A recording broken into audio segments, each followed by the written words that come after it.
Can I start the show officially with some morning after lore? Okay. We've interviewed a lot of people on this show, Yeah. Big J.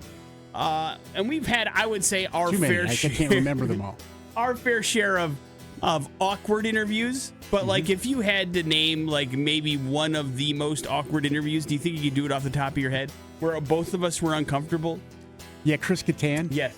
Chris Kattan. And I'm telling you this because I was listening to something yesterday which it was a long form interview with Chris Kattan, and I was like, man, I wonder how this is gonna go. This is the weirdest thing ever. And you'll be happy to know he's just as uncomfortable with everybody else as he was with us. Not us. Wasn't no, us. It was not us. The thing about Chris Kattan was, for the life of me, I could not remember what he was unplugging, but we were talking to him about the project, and we had clearly come to a conclusion. Like, we were finished talking about whatever we wanted to talk about.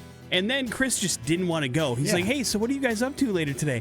And we're like, well, are you in town? It's like we were ordering a drink of Dutch. And we were just wanted to get on with our day and not feel like a creep. Right.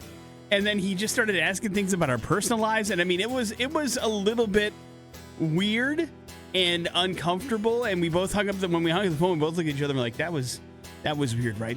So Chris Kattan still has that weird vibe going on. Great. And because there was a point where I was like, did he just not feel comfortable with us, or felt like he weren't close enough? We were too impersonal. He loved us. Whatever. Yeah, that's pretty much what it was. I felt like it was a compliment because he got really weird with this guy, and I know he knows this guy really well. So it felt like a badge of honor, I guess, is my point.